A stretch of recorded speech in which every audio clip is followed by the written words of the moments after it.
the theme of the day more or less covers the speech of yours. I was lazy enough not to speak to Ravi or Mani or anyone about this. I just told them that I'm giving a project and whatever I wanted to talk, Ravi has already spoken. And Mani, whatever quote I wanted to use, he has already used. Well, Mani said, Vidvan sarvatra pujyate. I would say, Dhiraha sarvatra pujyate. A man who has the courage, a man or a woman who has the confidence in themselves, who, in a way, can tell to the world that they can do things, to me, are the leaders. Now, again, I am not going to give you his leadership jnana. For reasons unknown and mystic to all of us, one person who teaches a lot of leadership jnana, Mr. Robin Sharma, he doesn't have a single hair on his head. And the man who is being talked about the most today, Satyanarayana Reddy, he also doesn't have a strand of hair on his head. Both of them have nice faces, bespectacled eyes, then they look like this. I don't even come anywhere near them. I have some good hair on my head, so I am not going to give you any leadership jnana. And because people, the two concepts which I want to tell the people have already discussed that, I will take you across some stories. Okay? Because I said Dhira Sarvatra Pujyate. Pujyate means actually worshipping. Before worship, you need respect, isn't it? Now I will tell you about a woman. Tell me if you would ever respect her. Forget worshipping her. Ever respect her. This woman is always seen in the dirtiest of her clothes. This woman is always seen either chopping vegetables or mopping floors. This woman, whenever she laughs, reveals the toothless wonder of her mouth. The two most important teeth of her mouth have gone missing. This woman has never read a line in her life. This woman can't even write her name in any language in the world. Far from being beautiful, this woman, when she walks, at the max, generates pity from all of us. This woman, when she speaks, falls asleep in the middle of a conversation. She lives alone, and in uncanny circumstances she left her husband. And what are those uncanny circumstances? One night they both were sleeping together. The next morning the husband wakes up just to find that she is gone. Now tell me, how many of you would salute to this woman or respect this woman? None of the hands, isn't it? P.M. Modi, fellow Toastmaster and guest, I, Toastmaster K.V. Subramaniam, would salute to this one particular woman because she has achieved something no male, female, African American, American, native, aboriginal, no one has achieved in the history of America. This woman freed 300 slaves from bonded labor. You know, there was a time in this world when slavery existed in America, where people were traded, where they had needles to find out how much flesh a person had. They used to pierce that needle into the person's body to see how much of muscle he had and on which the rate of the person was decided. And for women, they used to do it on the thighs. The person I am talking about, Harriet Tubman. This lady, okay, if you are writing her name, it's Harriet T-U-B-M-A-N, Tubman. You just search Tubman and you'll get it on Google. This one lady, she was born into slavery. She was a born slave. And one day, when she was just 13 years old, when she was playfully playing in her white master's garden, that fellow felt, that idiot, he felt, how can a slave play in my garden? And he took a 5-pound stone and threw it onto her head. It hit her head and permanently this woman had to bear a mark in her life that she sleeps when she talks. Can you imagine it? Well, when I speak, I see people sleeping. That's perfectly okay. Because I am doing this wonderful manual where I have to do 15 to 20 minute speeches. Quite happens that Toastmasters sleep. But can I be speaking and sleeping at the same time? She had that. And how tough it would be for her to be a leader, for her to talk to someone and get something done. Forget being a leader. Being a family member is tough for her, isn't it? But she believed in one thing. She always thought, the T part of it, she always thought, why? When I am born alone, when I am born, where was it written on my body that I am a slave? I am born free and I die free. In the middle, why I am not free? She made sure that she married a man who was free. Means free from slavery. I am not talking about dowry. She married a man who was free. He was an African American, but he was free. And this man, she went to him and told, together, let's bring out our families out of slavery. And that man ran away. That man felt, he got chicken. He felt, no, I should not be doing this. One night, when she was 29 years old, after trying to convince that man so many times, she left him. Those days in America, the South was having slavery. The South of America was slavery, not South America. In the United States of America, the southern part was having slavery, the northern part was not having slavery. She escaped from south to north. Mind you, it was 1800s, there were no proper trains also then. She escaped. Almost every black in the country was a slave. She escaped. She escaped. She went.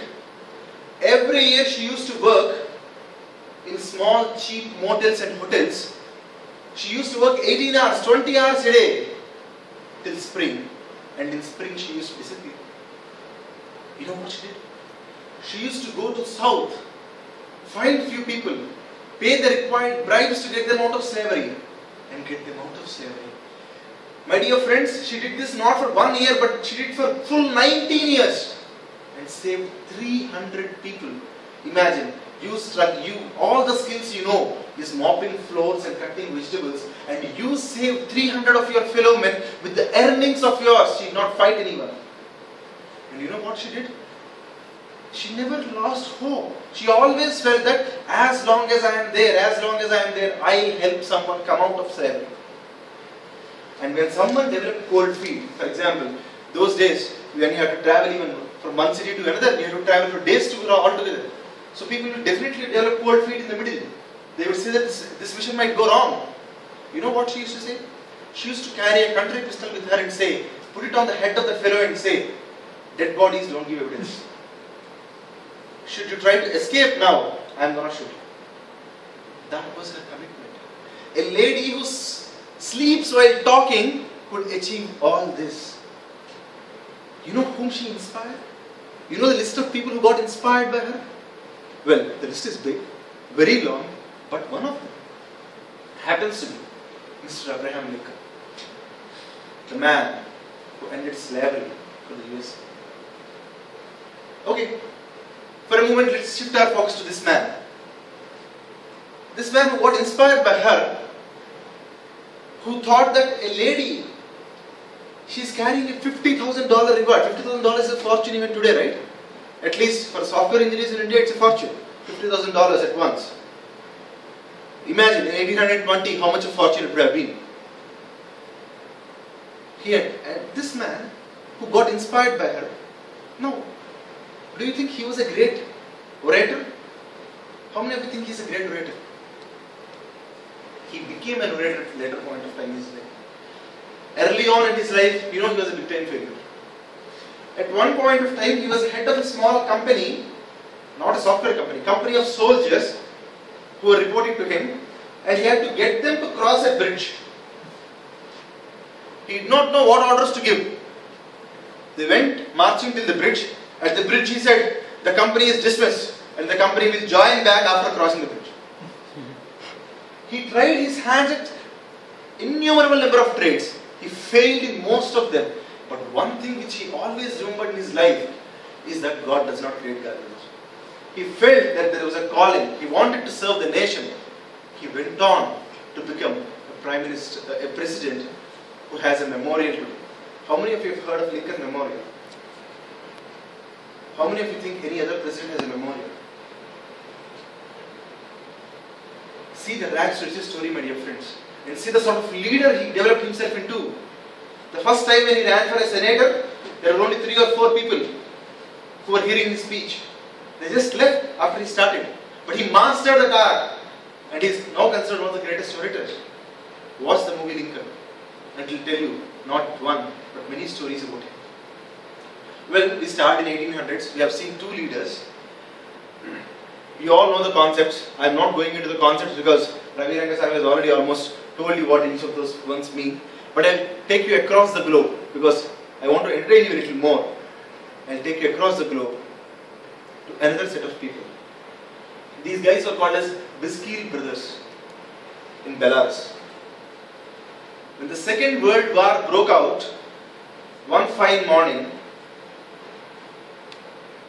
2 of the brothers went to woods. The 3rd brother was in his mother-in-law's place. The 4th brother and the father were at home. When they come back home, the other 3 brothers, they realize that their father is dead. They also realize that one of their brothers is missing. When they search the home, they find him in the barn.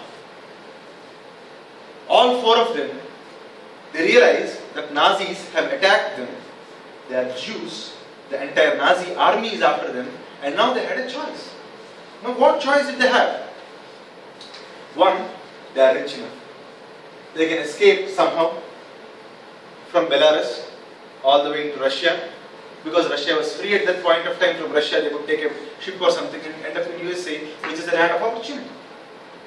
They had the money to do it. The concept of name is Tuva, but the eldest of their brothers is called Tuvia. This guy Tuvia, he decides, guys, there are other Jews here. If we are attacked, they will also be attacked.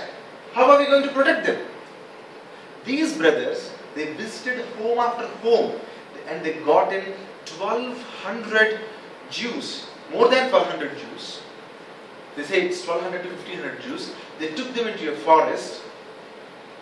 They kept helping the Soviet army, got the supplies from the Soviet army, and fought the well-trained Nazi army for good 3 years. It's after 3 years that the war is over, Hitler is defeated, and these Jews see freedom. Men, 1,200 men and women, you fed them for 3 years. That too in the most inhospitable conditions. Watch a movie. This movie is called Defiance. D-E-F-I-A-N-C, Defiance. Watch this movie and you'll know what true leadership is. At a point, Tuvia has to kill his own horse to feed the hungry mouths. But then there was a vision that every Jew should be protected. And they did their best. The brothers fought. And you know what they did? At least Abraham Lincoln, Satya Nadella, after doing so much of hard work, one of them ends up as a president, the other one ends up as a CEO of one of the world's biggest companies. You know what Tuvia did? After doing this, after putting in this Herculean effort for 3 years, he's offered the role of a general in the Israeli army, and this man walks up to them and says, "Sir, I did not do this for anything. I did it because I felt that there are brothers, they are my brothers, and I wanted to help them." And he later ran a truck business in US. Well, Tuvia could not see injustice being done to his own people. But imagine that you are of the age of Satya Nadella, or 10 years older than him. You complete your B.Tech from one of the best engineering colleges in the world. You are offered a golden paycheck everywhere. You are considered a genius right from the day you are born. One fine morning you see that your motherland, or the mothers in your motherland, are in trouble, and you give up all your dreams to serve them. I am talking about Ahmad Shah Massoud. Ahmad Shah Massoud is a fantastic leader from Afghanistan. 2 days before 9/11 happened, he was killed by Taliban. In 1970, he was the topper of the Islamic Engineering College, Kabul, or Kabul Engineering College, Kabul. He saw that Soviet was trying to occupy Afghanistan and he registered himself as a Mujahideen, which essentially means a volunteer. He fought the war with Russians for almost 22 years till 1992, and after that when Taliban started rising, he started fighting the war with them. And they say in the entire Afghanistan war, if there were some people who were happy at any point of time, it was the people who were under him, whom he ruled. He believed in modernity, and he believed that modernity and Islam can live together, and he died to prove that. It was only after his death that the 9/11 attacks could happen. People like even Osama bin Laden were just afraid of this one engineering graduate. Do read about him. Last but not the least, imagine you have just 120 people at your command, and opposite to you there are 3,000 people with 100 tanks attacking. Yes, this man, our very own Indian, who fought the battle of Longewala. People who don't know about Longewala probably would have seen the movie Border. Kuldeep Singh Chandrapuri. Go Google for him. You will find that this man just had 92 men in his hand, and the opponent had 3,000, and there were 100 tanks. This man just stood. He was given an option by his superiors. If you want to stay, you stay. If you otherwise, leave. Forget about that post. We'll fight a better battle later. But from evening 7:30 till the morning 7:30, he fought. He lost 60 men, but he kept fighting, and the people who saw him fight that day keep telling that he jumped from bunker to keep his people active. And he won the battle of Longewala for us. And he is the only recipient probably I know who received Veer Chakra while he was alive. Paramveer Chakra is mostly given posthumously. He got Veer Chakra. Friends, these are all leaders. Forget about frameworks, forget about thoughts, forget about Robin Sharma. All these people had, one was the vision, two, the attitude to serve, three, acting on that day at that moment.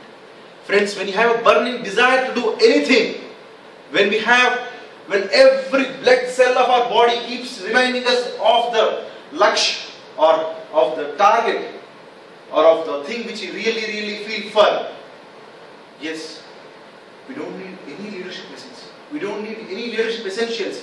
We will start leading ourselves first, and the society will follow. Friends, we just don't live our lives. We lead our lives, right? How many ever times from our childhood we were taught this, that we lead our lives in a great way? Yes or no? Leadership normally starts with us, our body, our blood cells, which keep telling us that, yes, this moment, this dream of mine is more important. As I leave you, I tell you only one thing. Identify that longing in you. Identify that one particular thing for which you will do anything in your life. For one, it was abolition of slavery. For other, it was clearing the civil war. For the other, it was protecting his men from Taliban. For the other, it was protecting his country. What is your calling? When you know what your calling is, yes, every cell in your body will make you a leader. And yes, if the society doesn't come behind you, no problem. Our good old Rabindranath Tagore has already told us, a leader should be ready to walk alone. The people will only follow him. Thank you.